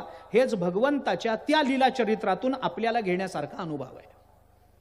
लीला चरित्रातला अनुभव असा आहे. लीला चरित्रातला हेतू हा अनुभवार्थ असतो आणि अनुभव चरित्र, त्या चरित्रातली सहजता ही लीला असते. ऐका, ज्ञानोबारांच्या चरित्रातलं उदाहरण सांगतो. चरित्र लीला चरित्र आहे, पण त्याच्यातला अनुभव महत्वाचा आहे. आम्हाला घेण्यासारखा अनुभव असतो, लीलेची कृती नसते. तेच उदाहरण देतो मी. उदाहरण आहे माझ्याकडे, मी वेगळी आणत नाही आता.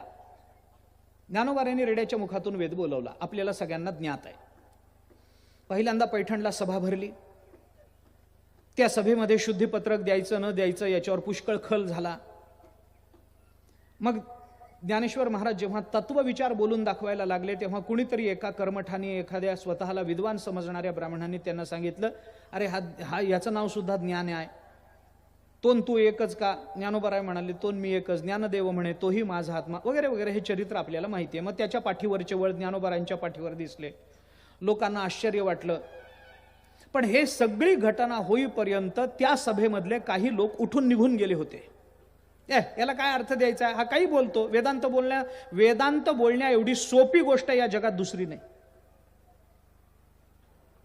त्याला काय असतं? काहीतरी बोलतो, हा सगळा आत्माच आहे, सगळं ब्रह्मच आहे, मी ब्रह्मन तो ब्रह्म. याला काय अर्थ आहे? चला निघा घरी. असं काही शुद्धीपत्र देता येत असतं का? काही जण गेले उठून. आणि मग ते घरी गेल्यानंतर त्यांना कुणीतरी सांगितलं की अरे, रेड्याच्या पाठीवरचे वळ यांच्या पाठीवर दिसले, हा सामान्य माणूस नाही बाबा, प्रत्यक्ष परमात्म्याचा अवतार आहे. कळल्यानंतर मग वाईट वाटलं, अरे का गेलो आपण उठून, तो चमत्कार आपल्याला बघायला मिळाला नाही. आणि मग सगळ्या पैठणभर त्याची चर्चा चालू होती. रेड्याच्या पाठीवरचे वळ ज्ञानोबारांच्या पाठीवर दिसले कसे? संध्याकाळी ज्ञानेश्वर महाराज त्या पैठणच्या घाटावरून जात असताना तो रेडा बरोबरच होता. रेड्याला एवढं तरी कळलं की कुणाच्या बरोबरीनं राहावं.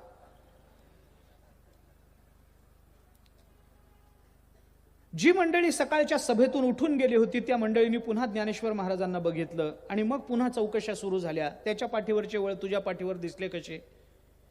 कोणी म्हणालं याला बंगाली जादू येते, कोणी म्हणतं याला ब्लॅक मॅजिक येते, कोणी असं कोणी तसं. आणि मग एकाने सांगितलं, अरे ते करणं काही सोपं आहे, नजरबंदी आहे. पण या आमच्यासारखा या रेड्याला वेद बोलवून दाखवशील तर आम्ही तुला मानू. झालं. ज्ञानोबारायांना त्याने आव्हान दिलं, या रेड्याच्या मुखातून वेद प्रकट करून दाखव बरं. ज्ञानोबारायांनी रेड्याला सांगितलं, बोल बाबा ऋग्वेद म्हण. मग त्या रेड्याने वेद म्हणून दाखवला. सगळ्यांना कळलं. मग पुन्हा एकदा ज्ञानोबारायांचा गवगवा झाला. पुन्हा सगळं. आता रेड्याच्या मुखातून वेद प्रकट केला, हे झालं लीलाचरित्र झालं. आता मला काय मुद्दा मांडायचा आहे काय, पुढचं चरित्र ज्ञानोबारायांचं आपण पहा. जेव्हा ज्ञानोबारायांना हे सांगण्यात आलं, अरे केवढा तुम्ही चमत्कार घडवला, केवढा चमत्कार घडवला, तेव्हा ज्ञानोबारायांची प्रतिक्रिया जी होती ते आमचा अनुभव चरित्र आहे, हे मला सांगायचं. त्या लीला चरित्रातला अनुभव इथे आहे. ज्ञानोबारायांची प्रतिक्रिया काय होती त्या सगळ्या प्रकरणावर. ज्ञानोबाराय म्हणाले की रेड्याच्या मुखातून मी वेद बोलवला असं तुम्हाला का वाटतंय? अरे आम्ही बघितलं ना, तू रेड्याला आज्ञा केलीस की बोल रे ऋग्वेद, म्हणून रेडा वेद बोलला. अरे पण मी वदवून घेतला असं तुम्हाला, मग कुणी वदवून घेतला? ज्ञानोबाराय म्हणाले, मी रेड्याला वेद म्हण असं म्हणालो, पण माझ्या म्हणल्याने रेडा वेद म्हणाला नाही. हे माझं कर्तृत्व नाही आहे. मग कुणाचं कर्तृत्व? ज्ञानोबाराय म्हणाले, तुम्ही मला काय सांगितलं होतं? तुमची आज्ञा काय होती? रेड्याच्या मुखातून वेद वदवून दाखव असं तुम्ही म्हणालात की नाही. मग ज्या वेळेला तुमच्यासारखा वेदज्ञ एखादा ब्राह्मण, एखादा विद्वान जर असं म्हणत असेल की रेड्याच्या मुखातून वेद वदवून दाखव, तुमच्या या म्हणण्यानेच रेड्याच्या ठिकाणी वेद वदवण्याचा अधिकार प्राप्त झाला. माझ्या म्हणण्याचं काहीही नाहीये याच्यामध्ये. ही नम्रता, हे लीला चरित्रातला अनुभव आहे जो आपण स्वीकारला पाहिजे. चरित्र लीला चरित्रच आहे. आम्ही रेड्याच्या मुखातून वेद वदवायचाच नाही, पण वेद वदवण्याचं कर्तृत्व अत्यंत नम्रतेनं आणि अत्यंत लीन होऊन अत्यंत विनयानं नाकारणं हे आम्हाला जमलं पाहिजे. हे ज्ञानोबारायांच्या लीला चरित्रातला अनुभव आहे. आपल्याकडे आश्रयाला आलेल्याला कुणालाही माघारी न पाठवता आपल्या घराचा दरवाजा उघडून त्याला आत घेणं, हे गोवर्धन पर्वत उचलणाऱ्या लीला चरित्रातलाही एक अनुभव आहे. म्हणून लीला चरित्राचा जो हेतू असतो तो अनुभव असतो, आणि अनुभव चरित्रातली जी सहजता असते ते लीला चरित्र असते. असा त्याच्यातला फरक आपल्याला, हा विचार काही आपल्याला उज्ज्वल नीलमणीमध्ये सापडत नाही, परंतु आपल्याला लक्षात घेण्याकरता आपल्याला हे चिंतन करता येतं. जोग महाराजांचं चरित्र असंच आहे. त्यांचं आचरण कसं होतं, त्यांचं वागणं कसं होतं, या सगळ्यापेक्षा त्यांच्या प्रत्येक कृतीतला त्यांचा हेतू काय होता, फार महत्वाचा विचार, की जो आमच्या जीवनाकडे बघायची एक स्वतंत्र दृष्टी देतो आम्हाला, एक स्वतंत्र विचार देतो आम्हाला. जोग महाराजांचं चरित्र आम्हाला या निमित्तानं बघायचं आहे. त्या चरित्रामध्ये त्यांचा अवतार, त्यांचा जन्म कुठं झाला, कुणाच्या पोटी झाला, हे तर आपल्याला ज्ञातच आहे. प्रातस्मरणीय गुरुवर्य मामांनी लिहिलेलं चरित्र हाच माझ्या समोरचा मुख्य आधार आहे. त्याच ग्रंथाच्या आधारानं मी पुढे जाणार आहे. आपल्यालाही दुसरा कोणता आधार तसाही नाहीच आहे जोग महाराजांच्या चरित्राला. मामांनी लिहिलेलं चरित्र हाच मोठा आधार आहे. आणि मामांनी ते लिहिलेलं असल्यामुळे त्याच्यामध्ये गुरुभक्तीही प्रकट झालेली आहे. ते मामांनी लिहिलेलं असल्यामुळे त्याच्यामध्ये कुठल्याही पद्धतीचं अवांतर काही मांडलेलं नाही आहे, आणि ते मामांनी लिहिलेलं असल्यामुळे ते अतिशय स्पष्ट आहे. हे सगळंच मामांनी लिहिलेलं असल्यामुळे त्या चरित्राच्या ठिकाणी प्रकट झालेले गुण आहेत. लेखकाचे म्हणून जे गुण ग्रंथामध्ये अभिव्यक्त होतात तसे याही ग्रंथामध्ये ते झालेत. त्यामुळे जोग महाराजांच्या चरित्रामध्ये अशा चमत्काराला कुठेही स्थान नाही. हेच करून दाखवलं, तेच करून दाखवलं. पंगत बसली होती, त्यांनी थोडा भात दिला, सांगितलं वाढा, आणि त्यांनी दिलेला चिमूटभर भात अख्ख्या पंक्तीला पुरून उरला. काही नाही जोग महाराजांच्या चरित्रात. रामायणाचा विचार करताना, आता आपण रामायण ऐकताच आहात, गोस्वामी तुलसीदासजींनी प्रकट केलेलं रामायण, नाथ महाराजांनी प्रकट केलेलं रामायण, आनंद रामायण, विचित्र रामायण, अद्भुत रामायण, हे जेवढी केवढी रामायणं आपल्याला दिसतात, सापडतात, अभ्यासता येतात, त्या सगळ्या रामायणांमध्ये रामचंद्र प्रभूंच्या जीवनचरित्रातले चमत्कार आहेच आहेत. पण आपल्याला सांगितलं तर आश्चर्य वाटेल, मूळ वाल्मिकी रामायण अशा चरित्रावर विश्वास ठेवत नाही. दगडावर राम लिहिलं, दगड तरला, मूळ वाल्मिकी रामायणात हे नाही. वाल्मिकी रामायण अशा चरित्रांवर विश्वासच ठेवत नाही. वाल्मिकी रामायणाने यंत्रांची नावं देऊन सांगितलंय सेतुबंधन कसं झालं ते. दगड आणले आणि त्याच्यावर राम लिहिलं, दगड तारला, दगड टाकला आणि तरला नाही. हे संतांनी आपल्या सांगितलंय, त्याच्यावर विश्वास आहे, हे मान्य आहे. परंतु मूळ वाल्मिकी रामायणामध्ये अशा पद्धतीच्या चमत्कारांना काही स्थान नाही आहे. रामचंद्र प्रभूंचा पाय लागला आणि शिळेची अहिल्या झाली, नाही आहे वाल्मिकी रामायणामध्ये. अशा चमत्काराला वाल्मिकी ऋषी कुठं स्थान देत नाहीत. त्यांच्या दृष्टीने रामचंद्र प्रभूंचं चरित्र हे माणसाच्या आचरणाकरता म्हणून आदर्श चरित्र आहे, ते तसंच असलं पाहिजे. म्हणून पहिल्याच सर्गामध्ये रामचंद्र प्रभूंना नर अशी संज्ञा देऊन वाल्मिकी ऋषी पुढे बोलतायत. आणि त्याच्यामुळे तर रामचंद्र प्रभूंवर नरत्वाचा आणि जीवत्वाचा आरोप केला गेला ना नंतरच्या तथाकथित विद्वानांकडून. अर्थात त्याचं खंडन सगळं धर्मसम्राट करपात्रीजींनी रामायण मीमांसा नावाचा जो त्यांचा ग्रंथ आहे त्या ग्रंथामध्ये सगळंच खंडन करपात्रीजींनी केलंय. ज्यांना रामायण आणि रामायणाच्या संबंधाने निर्माण होणाऱ्या आक्षेपांचा विचार करायचा आहे त्यांनी तो ग्रंथ पाहावा.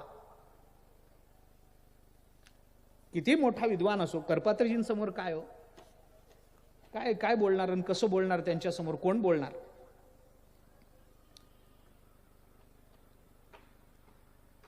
त्या पद्धतीनं जोग महाराजांच्या चरित्रामध्ये अशा पद्धतीच्या कोणत्याही चमत्काराला स्थान नाही. त्याच्यामुळे उगीचा चरित्र सांगताना डोळ्यात पाणी आणायचं, चरित्र सांगताना रडायचं, काही नाही. जोग महाराजांचं चरित्र आमच्या जीवनाचा आदर्श आहे. त्या चरित्राकडे बघायचं आणि पुढे पाऊल टाकायचं. त्या चरित्राकडे बघायचं, आपलं जीवन पूर्णत्वाकडे प्रवृत्त करायचं. पण तरी सुद्धा जोग महाराजांचं चरित्र सांगत असताना आम्हाला अद्भुत वाटावं असं काही त्या चरित्रात निश्चित आहे.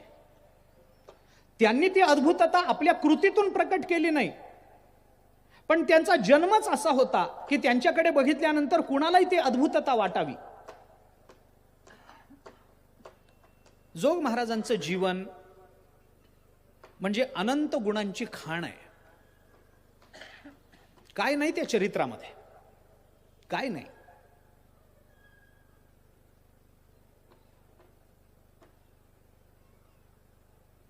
जोग महाराजांच्या कीर्तनात 1-2 वर्षापूर्वी कधी माझ्या लक्षात नाही, पण एक भूमिका मी बोललो होतो ती पुन्हा एकदा सांगतो, जी जोग महाराजांना लागू पडणारी आहे असं मला वाटतं.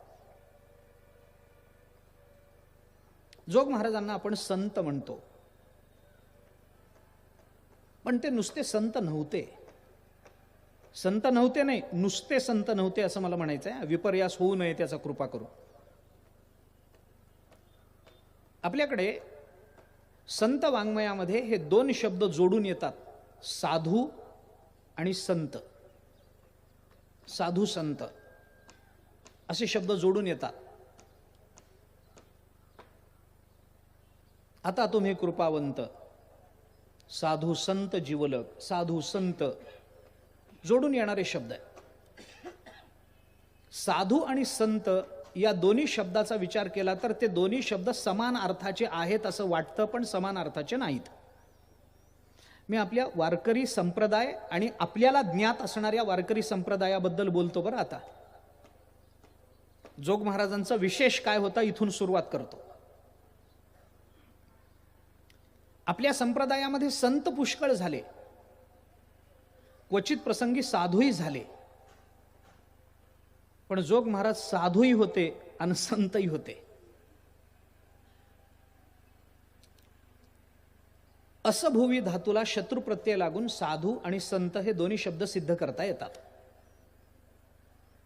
गीतेने विचार सांगितला, सद्भावे साधू भावेच सत इति एतत् प्रयुज्यते. 17व्या अध्यायामध्ये गीता बोलते सद्भाव आणि साधू भाव हे दोन वेगळे आहेत. सत याच्यावरूनच साधू शब्द आहे आणि सत या शब्दावरूनच संत शब्द आहे. फरक कुठे आहे? फरक नाथ महाराजांनी दाखवलाय. नाथ महाराजांनी फरक साधू आणि संत या 2 शब्दामध्ये फरक सांगताना नाथ महाराजांनी जो फरक सांगितलाय तो महत्वाचा आहे. नाथ महाराज काय म्हणतात?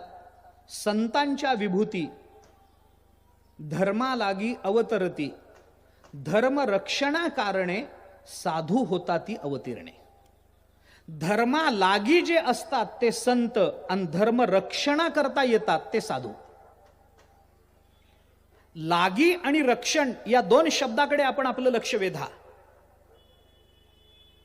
मी फरक सांगतो. संत शब्द हा सत्तावाचक आहे आणि साधू शब्द सामर्थ्यवाचक आहे. धर्म सिद्ध करण्याकरता सत्ता लागते, पण धर्माचं रक्षण करण्याकरता सामर्थ्य लागत असतं. मी सरळ सांगतो, भगवान श्रीकृष्णाचं चरित्र पाहताना भगवान श्रीकृष्ण रोज गोकुळामध्ये जात होते. कसे जात होते? खांद्यावरी कांबळे, हातामध्ये काठी. हे हातामध्ये काठी, खांद्यावर कांबळी, हे काय आहे हो सगळं? याची काही लक्षणं आहे का? नाही आहे ना याची लक्षणं. हा फक्त गोपाळाचा वेश, गुराख्याचा वेश म्हणून भगवंतानी धारण केला नाही. काहीतरी होतं त्याच्यामध्ये. ब्रह्मादिकान कळे खोळ, ते हे अकळ धरी येली, मोहरी पावा वाहे पाठी, धावे पाठी गायीचे. काय आहे हे सगळं? याच्यामध्ये काही लक्षणं आहेत. मी पुढे येतो. संत शब्द सत्तावाचक आहे, साधू शब्द सामर्थ्यवाचक आहे. रक्षणाकरता सत्ता चालत नाही. रक्षणाकरता सत्ता चालत नाही, रक्षणाकरता सामर्थ्य लागतं. सत्ता आणि सामर्थ्य हे दोन्ही एका केंद्रात येणं हे जवळजवळ अवघड असतं. काही जणांकडे सत्ता असते पण सामर्थ्य नसतं, आणि काही जणांकडे सामर्थ्य असतं पण सत्ता नसते. याची उदाहरणं देत बसत नाही, पुष्कळ बोलता येईल या संबंधात, पुष्कळ बोलता येईल. आपल्याला नोकरीवर ठेवावं की ठेवू नये याची सत्ता आपल्या ऑफिसमधल्या साहेबांकडे, पण त्या नोकरीचा पगार दिल्यानंतर तो पगार कसा खर्च करायचा हे सामर्थ्य आमच्याकडे. सत्ता त्याच्याकडे असेल पण सामर्थ्य आमचं आहे ना.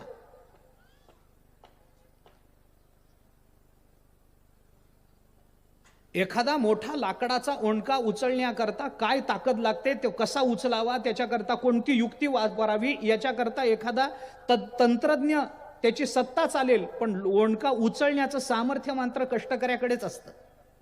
त्याच्याकडे, कष्टकरी माणसाकडे सत्ता नसेल पण त्याच्याकडे सामर्थ्य आहे. एखादा दुकानदार आपल्या गादीवर बसतो आणि सांगतो ही 50 पोती आज उचलून ठेव. एखादा कामगार म्हणाला तू उचल बरं एखादं, जमेल? जमत नाही. त्याला सत्ता आहे, उचल म्हणून सांगावं लागतं त्याला, पण सामर्थ्य कामगाराकडेच आहे. पुष्कळ उदाहरणं देत नाही जास्तीची, नाही तर घरापर्यंत यावं लागेल मला.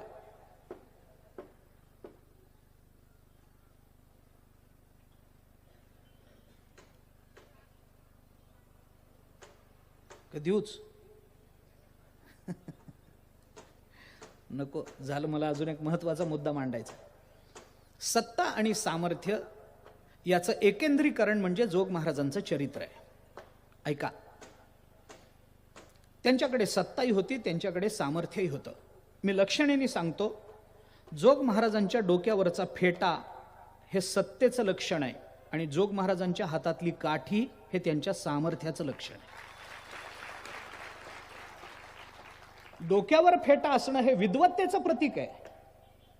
आम्ही डोक्याला फेटा बांधून कीर्तन करतो, अजून तरी चालू आहे, पुढे काय बदल होतील माहित नाही. पण फेटा बांधल्याशिवाय आम्हाला कीर्तन करता येत नाही. का? कारण ते धर्माची सत्ता आहे ती. डोक्यावर फेटा बांधला म्हणजे 2 तास लोकांनी ऐकायचंय त्याचं, त्याला प्रतिप्रश्न करायचे नाहीत. कीर्तनामध्ये प्रतिप्रश्न करायला परवानगी नाही. पाठात काय करायचंय ते करा तुम्ही, कीर्तनात प्रवचनात नाही. हे असं कसं पुन्हा सांगा, हे तुमचं चुकलंच आहे, नाही. तुम्ही नंतर भेटा त्याला, हे चुकलं बाबा तुमचं, सांगा, योग्य अयोग्य काय असेल तो निर्णय करा. पण ज्या वेळेला तो पटका बांधून उभा आहे त्यावेळेला ती धर्मसत्ता आपल्याला मान्य करावी लागते. त्या गादीची ती सत्ता आहे. जोग महाराजांच्या डोक्यावरचा फेटा बघा आपण, सत्तेचा वाचक आहे तो, आणि त्यांच्या हातातली काठी हे सामर्थ्याचं वाचक आहे. जोग महाराजांची सत्ताही होती आणि त्यांच्याकडे सामर्थ्यही होतं. सद्भावे साधुभावे दोन्ही होतं. जोग महाराज साधूही होते, जोग महाराज संतही होते. जोग महाराज म्हणजे अनंत गुणांची खाण आहे. पण हे जे गुण जोग महाराजांच्या जीवनचरित्रामध्ये आपल्याला दिसतात. एक शेवटचा मुद्दा एक 2-3 मिनिटांमध्ये मांडतो. माझ्या हातात अजून 5 मिनिट आहेत.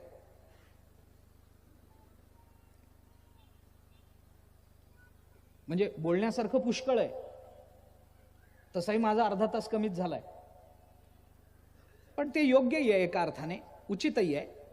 पण मला 5ला संपवलं पाहिजे. मी जर वेळेवर नाही जर मी संपवणार नाही वेळेवर, तर या मंडपामध्ये अदृश्य रूपात असणारे बोधे बाबा मला क्षमा करणार नाही. मी वेळेवर संपवलं पाहिजे, मला त्यांच्या शब्दानुसार चाललं पाहिजे. त्यांचा कटाक्ष होता, वेळेवर कार्यक्रम सुरू झाला पाहिजे आणि वेळेवर संपला पाहिजे. आजही माझी भावना हीच आहे. ते कुठंतरी मंडपामध्ये आहेत, माझी भावना तर हीच आहे. एक महत्वाचा मुद्दा, जोग महाराज गुणांची खाण आहेत, गोष्ट खरी, परंतु जोग महाराजांकडे दिसणारे गुण हे जोग महाराजांनी प्रयत्नपूर्वक कमावले नव्हते. जोग महाराजांची साधना दाखवा. जोग महाराज म्हणत असत, मामांनी लिहिलंय, आपल्याला काही स्वतःची बुद्धी चालवायचं कारण नाही. जोग महाराज म्हणत असत, आज मी जो पारमार्थिक दिसतो, गुणसंपन्न दिसतो, या जन्मात मी काहीच साधना केली नाही. मग अरे हे मागच्या जन्मीच आहे माझं. काय आहे मागच्या जन्मी मी ज्ञानोबारांच्या पालखीचा भोई होतो म्हणत असत. मी ज्ञानोबारांच्या पालखीचा भोई होतो, त्यांची पालखी मी माझ्या खांद्यावर वाहिली, त्यामुळं आज माझं हे पारमार्थिक वैभव आहे. ते गुण कमावण्याकरता जोग महाराजांनी प्रयत्न केले नाहीत. सामान्य माणसाला आपलं जीवन पूर्णतेला न्यायचं असेल तर एखादा गुण मिळवावा लागतो, आणि एखादा गुण कमावण्यामध्ये त्याला संपूर्ण आयुष्य, या अंतःकरणामध्ये निर्माण व्हायची म्हटलं तर आयुष्य जातो. एक वैराग्य निर्माण व्हायचं म्हणजे एक नाही, आनंद, अनेक आयुष्यांचा, अनेक जन्मांची ती जोड असते. नुसतं दान करायचं म्हटलं एका जन्माचं काम नाहीये ते. एक गुण मिळवण्याकरता, म्हणून गुणदोषांची जी बेरीज वजाबाकी आहे ना, ती सिद्धांताच्या भाषेमध्ये अशीच आहे. माणसाच्या जीवनामध्ये जेव्हा गुण येतो तेव्हा तो एकटा येतो. प्रत्येक गुण मिळवण्याकरता माणसाला स्वतंत्र प्रयत्न करावे लागतात, पण एखादा गुण जातो तेव्हा बरोबर सगळ्या गुणांना घेऊन जातो. गुण येताना एकटा येतो, जाताना सगळ्या गुणांना घेऊन जातो. आणि दोष येताना मात्र सगळ्यांना घेऊन येतो, जाताना मात्र एखादाच जातो. गुणदोष मोठे विचित्र आहेत. गुण येताना, अरे गुण आला, एखाद्याकडे वैराग्य आलं म्हणजे त्याच्याकडे दातृत्व येईलच असं नाही, त्याच्याकडे अभ्यास येईलच असं नाही. एखाद्याकडे दातृत्व आलं म्हणजे त्याच्याकडे दम येईलच असं नाही, त्याच्याकडे अभ्यास येईलच, निर्भयता येईलच असं नाही. दातृत्व प्राप्त करून घेण्याकरता स्वतंत्र प्रयत्न करा, निर्भय होण्याकरता स्वतंत्र प्रयत्न करा, सत्वसंशुद्ध होण्याकरता स्वतंत्र प्रयत्न करा. पण एक निर्भयता जीवनातून निघून गेली की बाकी सगळे गुण हातात हात घालून निघून जातात. पण दोष येताना मात्र एक दोष येतो, एक दोष, फक्त काम येतो. काम आला की क्रोध येतोच. ध्यायतो विषयान पुंसाः संगस्तेषु उपजायते, संगात संजायते कामः, कामात क्रोधोभिजायते, क्रोधात भवति सम्मोहः, सम्मोहात स्मृतिविभ्रमा, स्मृतिभ्रंशात बुद्धिनाशो, बुद्धिनाशात प्रणश्यति. येताना दोष, येताना सगळे मिळून येतात, पण एखाद्या दोषाला घालवताना सगळे दोष एकदम जात नाहीत, एकच दोष एका वेळेला जातो. काम आला म्हणजे क्रोध येतोच, पण काम गेला म्हणजे क्रोध जातोच असं नाही.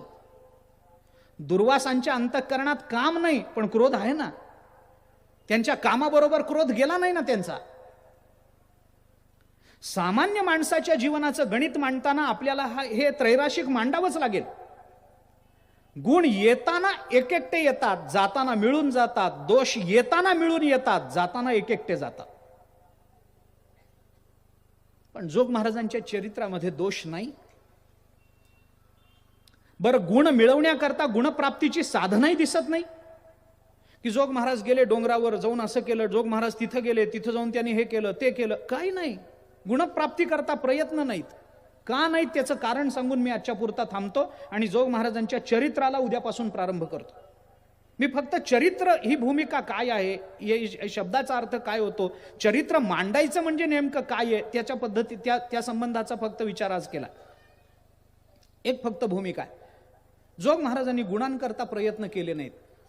मग उलट झालंय. गुणांना असं वाटलं की आता आपल्याला जगायचं असेल तर जोग महाराजांशिवाय दुसरं कोणतंही चरित्र आपल्या अस्तित्वाकरता उपयोगी नाही. गुणांना असं वाटलं की आपल्याला जगायचं असेल, आम्ही गुणांच्या आधारावर जगतो, पण गुण ज्यांच्या आधारावर जगतात ते जोग महाराज आहेत. गुणांना असं वाटलं की आपल्याला जर या कलियुगामध्ये आता जगायचं असेल, आपलं अस्तित्व टिकवायचं असेल, तर अशा एका व्यक्तीच्या चरित्राचा आपण आश्रय केला पाहिजे की ज्या चरित्रामध्ये फक्त आपणच शोभून दिसू, तिथं दोष आपल्या बरोबर येणारच नाहीत. असं चरित्र कुठं आहे?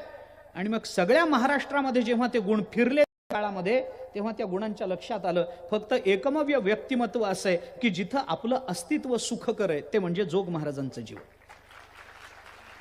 आणि म्हणून जोग महाराजांनी गुणप्राप्ती करता प्रयत्न केले नाहीत. गुण स्वतःहून जोग महाराजांच्या आश्रयाला आलेत की आम्हाला जगवा, आमचं अस्तित्व ठेवा.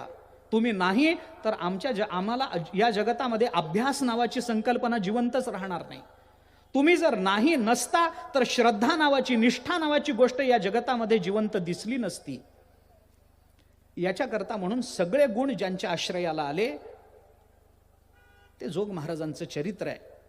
चरित्र अलौकिक आहे.